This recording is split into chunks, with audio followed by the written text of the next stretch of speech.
feel the same. We love what we hate. We lie, but we know we can't water what doesn't grow. Give up, let it go. Well, we fell apart just in time. You say at least it was worth the try.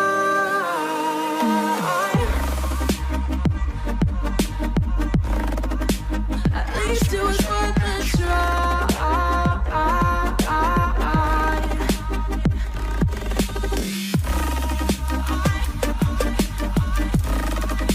At least it was worth the try.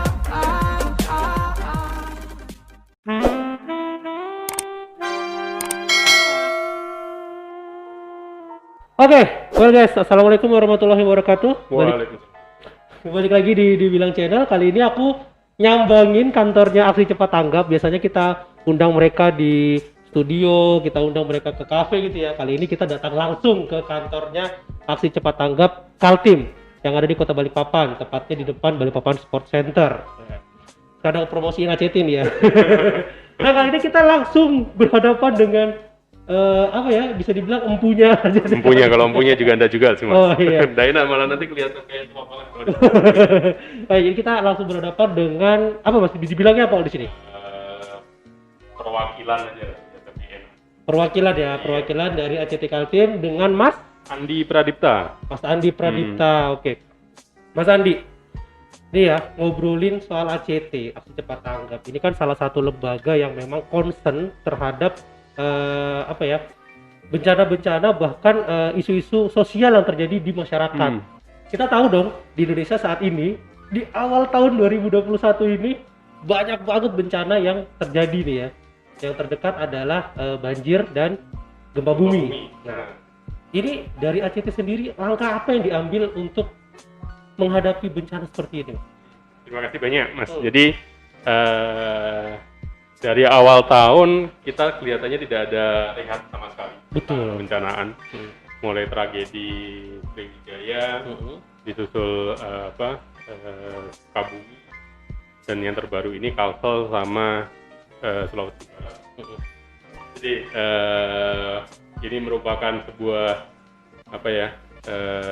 PR kami, tugas kami dari Aksi Cepat Tanggap yang memang konsen dari awal di kebencanaan. Bagaimana respon kami untuk membersamai para masyarakat yang terkena musibah ini. Jadi dari awal alhamdulillah merespon dari banjir Kalimantan Selatan dan gempa bumi di Sulawesi Barat, alhamdulillah kami sudah berada di lokasi dari kami mendapatkan info tersebut, dan saat ini juga cukup hebat sekali skalanya ternyata, dan baru-baru ini juga ternyata sudah ditetapkan bahwa masuk kategori bencana nasional. Betul. Di dua musibah besar ini, seperti itu sih Mas. Terus untuk ACT sendiri yang sudah diberangkatkan, apakah personil dari sini atau yang terdekat dulu dari lokasi kejadian ini? Kalau di Kalimantan Selatan, alhamdulillah sudah terhandle sampai sekarang oleh tim dari Kalimantan Selatan sendiri. Karena tim Kalimantan Selatan ini salah satunya termasuk tim Disaster Emergency Rescue-nya ACT atau DERM-nya ACT.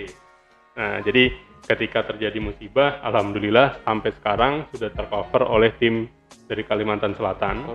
Dan tetapi statusnya kita dari provinsi terdekat dari Kalimantan Selatan itu sampai detik ini masih standby on call. Jadi sewaktu-waktu mereka membutuhkan bantuan ataupun apa, kita mau tidak mau harus support untuk berangkat ke sana. Nah, sementara untuk musibah di Sulawesi Barat, dari malam terjadinya gempa, tim kita dari Palu dan tim kita dari Sulawesi Selatan, Makassar, sudah melakukan perjalanan darat 2 jam setelah terjadinya gempa. Oke. Karena pada malam itu langsung di grup cukup intens komunikasinya dan mengharuskan mereka berangkat 2 jam pasca gempa. Dan alhamdulillah dari hari pertama kita sampai, atau perjalanan sekitar 12 jam, karena kan cukup aksesnya yang agak susah karena kemarin juga baru dapat info ternyata ketika tim Palu berangkat itu di tengah-tengah ada longsor. Waduh. Longsor. Jadi mau nggak mau nunggu dulu, Iya, dulu dan sebagainya. Alhamdulillah keesokan harinya jam 12 kita sudah buka open posko emergensi kami di sana sebagai posko wilayah, dan dari hari itu juga sudah mulai evakuasi warga yang tertimpa reruntuhan. Oke. Kalau ngomongin posko nih Mas, kalau di Balikpapan ada nggak sih posko-posko yang dibangun oleh ACT ya, khususnya ACT dibangun untuk mengumpulkan sumbangan-sumbangan dari masyarakat? Oke. Jadi kita ngomong skala Kalimantan Timur. Oke. Jadi karena kalau di Kalimantan Timur ini nanti kita bagi 2 posko. Jadi ada di Samarinda untuk mensupport kebutuhan teman-teman yang di Sulawesi Barat, dan ada yang di Balikpapan untuk mensupport kebutuhan teman-teman yang ada di Kalimantan Selatan. Oh. Nah, jadi saat ini kita masih ada 2 posko. Untuk posko yang di Balikpapan itu ada di kantor kami yang saat ini kita berada, yang seberangnya BSD. Untuk di Samarindanya sementara kita pakai gudang di daerah, saya lupa namanya, nanti bisa dicek di Instagram kami untuk poskonya kami di mana yang di Samarinda. Jadi nantinya dari Samarinda ini akan kita berangkatkan kapal sesuai dengan target dari kantor pusat kami, karena sedikit ngomong skala lebih besar, insya Allah ACT nasional ini akan mengirimkan setidaknya 1.000 ton logistik dari Jakarta dengan program kapal kemanusiaan. Ini sudah program, kalau bencana nasional kapal kemanusiaan ini nanti masuk kapal jilid 3. Kapal jilid 3. Kapal jilid 3. Itu kapal yang di provide oleh ACT berarti Mas? Iya, benar. Jadi ini kapal jilid 3 yang sebelumnya pertama kita kirim untuk di Lombok. Gempa Lombok, lalu tsunami di Palu. Dan ini berikutnya insya Allah target dari kantor pusat bila tidak ada halangan itu awal Februari sudah kita berangkatkan. Awal Februari. Itu kita kerjasama dengan TNI Angkatan Laut, karena beberapa program kita support untuk akomodasi, ibaratnya support dari akses untuk masuk dan bantuan untuk pengantaran itu dari TNI Angkatan Laut. Seperti itu. Oke. Ngomongin soal sumbangan ini Mas, ya, ini kan banyak nih ya teman-teman mungkin yang mau nyumbang atau yang mau berdonasi. Itu bingung nih, yang sebenarnya yang dibutuhkan oleh teman-teman yang ada di daerah bencana itu barang yang seperti apa yang dibutuhkan? Ini kita perlu menjelaskan ke masyarakat terlebih dahulu. Betul. Karena mungkin pasti banyak simpang siur di masyarakat, mulai dari voice note yang tersebar di grup WhatsApp, atau video-video yang tersebar di grup WhatsApp, atau foto maupun pemberitaan dan lain sebagainya. Ketika terjadi sebuah emergensi itu, kita dari masyarakat Indonesia cenderung memberikan donasi yang paling kelihatan di depan mata itu adalah mie instan, pakaian bekas, beras, ya hanya sebatas itu saja. Tetapi coba kita berpikir secara nalar. Ketika orang terkena musibah banjir, seperti halnya di Kalsel, ketika kita ngasih sebuah bantuan beras nih, mereka masak pakai apa? Gas nggak ada, listrik mati. Ketika kita kasih mie instan, ya mungkin ketika orang berjiwa survival atau apapun, dia bisa makan langsung mie instannya. Tetapi kan secara nalar juga bagus juga dong makan mie instan mentah. Nah, makanya di sini kami ingin menyampaikan ke masyarakat, ketika fase emergensi ini terjadi, yang kita berikan pertama kali atau kita kirimkan pertama kali harus makanan yang siap santap. Biskuit, air minum dalam kemasan, susu, jus dalam kemasan dan lain sebagainya. Karena mereka tidak ada waktu untuk mengolah itu tadi. Maaf. Jadi harapannya dengan kita podcast ini Mas bisa sedikit membuka mindset masyarakat. Ketika terjadi fase emergensi, jangan berpikir makanan yang awet. Tapi berpikirlah makanan yang bisa langsung dinikmati. Iya, benar. Seperti itu. Wah, iya benar juga ya. Kadang aku juga dulu waktu di komunitas tuh sempat mengumpulkan donasi-donasi waktu itu kejadian di Palu kalau nggak salah. Ya itu orang-orang tuh juga banyak itu malah banyak yang mengirimkan seperti apa namanya bahan pakaian. Bahan pakaian. Oh, Nah, itu juga. ini ada yang Itu. yang unik Mas, kasus unik. Ah, Mungkin Masnya waktu musibah Palu pernah bertugas di Domber kelihatannya. iya benar. Nah, pernah masuk ke Hanggar D. Benar. Benar. Masuk. Di hari-hari terakhir sebelum emergensi dinyatakan selesai, lihat nggak tumpukan pakaiannya seperti apa? Ya, itu kayak sampai nggak dibawa ke sana gitu. Nah, saking banyak. makanya kita biasanya ketika ada emergensi seperti ini, saya pernah ditanya sama keluarga saya, tiba-tiba telepon, Dik, aku mau ngirim pakaian bekas nih, waktu itu untuk Palu, untuk saudara kita yang di Palu. ACT bisa fasilitasi enggak? Berhubung saya sudah kenal, saya omelin gini, kalau Bapak di posisi kena musibah, Bapak perlu apa dulu? Pakaian bekas ini perlu enggak? Saya gitu kan? Iya. Terus saya ginikan lagi, Bapak pengen enggak memanusiakan manusia? Masa pakaian bekas yang sudah tidak dipakai, yang kainnya sudah ditarik aja sobek, dikasihkan ke orang? Nah, pokoknya apa ya, harapannya, mohon maaf saya ngomongnya seperti ini karena sudah kenal. Tapi biasanya edukasi kita kalau secara masyarakat, kita untuk pakaian bekas biasanya tetap kita terima, tetapi nantinya bakalan kita jual terlebih dahulu. Jadi kita harapannya musibah ini bukan ajang untuk membersihkan lemari. Banyak kan seperti itu ya. Musibah ini bukan ajang untuk membersihkan lemari. Nah, makanya ketika ditanya, Mas, ACT terima pakaian bekas enggak? Kita terima, Bu, tapi mohon maaf, nanti untuk penyalurannya barangnya ini kita jual dulu. Garage sale. Nanti baru pengumpulannya itu kita berikan ke masyarakat yang membutuhkan di lokasi tersebut. Seperti itu, Mas.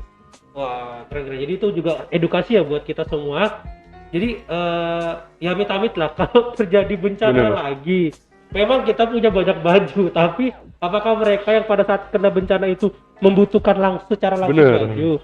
Nah, mungkin ya benar seperti kata Mas Andi tadi, yang pertama itu adalah bahan pangan. Bahan pangan pun yang bukan yang perlu diolah. Yang perlu diolah, tapi yang bisa langsung cepat dikonsumsi seperti itu, tapi yang tidak membahayakan juga Mas ya. Nah, selain itu juga mungkin salah satunya adalah bentuk sumbangan yang paling dibutuhkan orang-orang adalah uang. Benar. Ya, karena kan seperti itu ya. Nilai value uang ini lebih gampang kita aturnya, Mas. Betul. Karena kan setiap kebutuhan di lokasi bencana ini pasti berubah-ubah. Iya. Dan setiap titik berbeda-beda. Betul. Nah, makanya kita selalu monitor kira-kira di pos ini butuhnya apa, pos ini butuhnya apa, posko ini butuhnya apa. Jadi kita nanti langsung, pos si A butuhnya ini, posko si B butuhnya ini, posko si C ini. Kalau uang kan enak. Iya. Langsung kita belikan. Nah, dan sementara ketika seumpama masyarakat tetap memberikan berupa barang, itu bakalan kita sortir.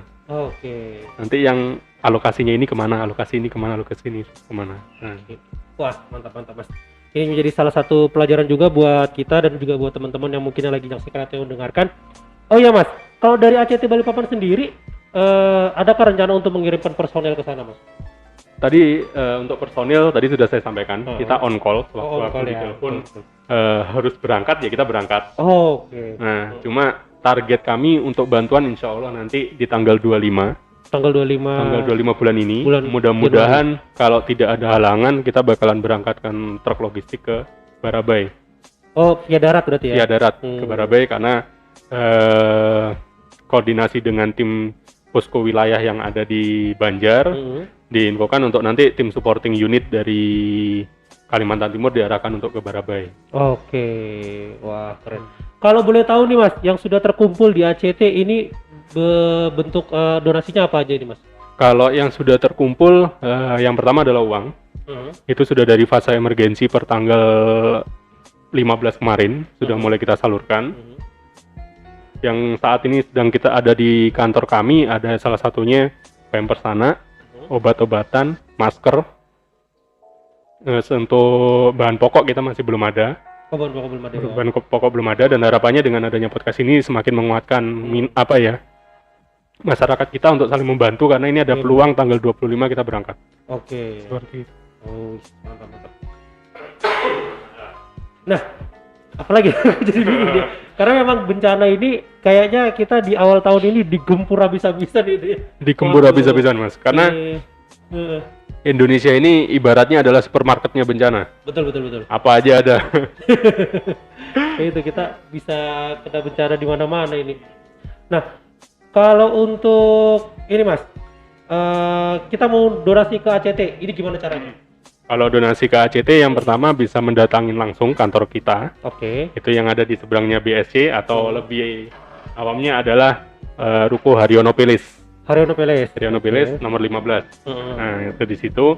Atau nanti kalau masih pingin transfer ataupun apa, karena ini kan zamannya COVID Iya, nih Mas, berarti iya, orang iya. agak males nih. Nah. Nah, itu nanti bisa ke transfer melalui rekening di nomor 8804 kali 9119 Oke. atas nama Aksi Cepat Tanggap, atau butuh informasi lebih detail, itu nanti bisa menghubungi nomor telepon kami di 0822 5594 kali 30. Oke, nanti kita tulis juga di bawah biar kalian kalau yang ketinggalan tadi apa ungkapannya nanti bisa baca di deskripsi, juga ada di bawah sini, nanti kita kasih di sini. Siap. Oke. Oke Mas, mungkin ini ada lagi Mas yang mau disampaikan kepada teman-teman yang mendengarkan atau yang sedang Ini ada pesan sedikit dari teman-teman apa ya, relawan yang sudah terbiasa mengunjungi lokasi bencana. Oke. Jadi ada salah satu catatan kemarin dari salah satu senior saya. Ibaratnya captionnya adalah gini, lokasi bencana itu bukan tempat piknik. Lokasi bencana bukan tempat ini. Oke, ini menarik ini. Nah, captionnya cuma gitu aja, tapi kita orang-orang yang terbiasa dengan situasi seperti itu sudah paham maksud yang beliaunya apa. Karena ketika ada musibah, biasanya kita berlomba-lomba nih. Ayo kita ke sana, ayo kita ke sana. Jangan sampai kita ke sana itu malah menjadi beban tambahan. Oh, oke. Nah, yang ditakutkan adalah itu. Ya, Kita tidak kenal medan, kita tidak punya pengalaman untuk emergency rescue atau emergency response, akhirnya malah kita menjadi korban, kita malah jadi korban. Jadinya. Bukan jadi ingin membantu, malah jadi korbannya. Iya. Itu mungkin salah satu apa ya yang pengen saya sampaikan ke teman-teman. Yang pertama adalah lokasi bencana itu bukan tempat wisata, dan ketika mengirimkan bantuan harapannya logika lebih diutamakan. Oke. Seperti itu. Wah, keren banget. Oke, terima kasih Mas Andi. Semoga Sama-sama. informasi yang diberikan bermanfaat bagi kita, juga Siap. membangun inisiatif teman-teman untuk berdonasi ataupun juga memberikan bantuan-bantuannya berupa material maupun moral. Benar. Kalau kita belum bisa berbagi dengan harta, mungkin bisa berbagi dengan doa ya. Berbagi dengan doa untuk menguatkan teman-teman kita yang di sini. Betul, oke. Mungkin itu aja teman-teman. Kalau kalian pengen tadi melakukan donasi kepada ACT, boleh menghubungi nomor yang ada di bawah sini, atau nanti kita tulis juga di deskripsi. Kalian bisa juga langsung ngantar ke Haryono Palace ya. Kalau kalian tahu di mana Haryono Palace, kalau kalian tahu di Balikpapan Sport Center yang sering main futsal, habis main futsal mau berdonasi langsung nyebrang aja Langsung ke depan. nyebrang aja, benar. Kalau di sini bukanya dari jam berapa sampai jam berapa, Mas? Untuk operasional kita dari hari Senin sampai Senin. Karena di ACT semua hari adalah Senin. Luar biasa.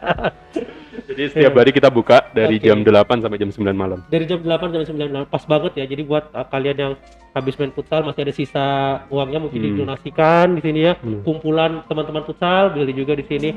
Atau kalian yang bingung mau di mana tempat untuk menyalurkan sumbangan yang tepat sasaran, nah langsung aja boleh langsung ke ACT Kaltim. Wah, keren. Terima kasih Mas Andi.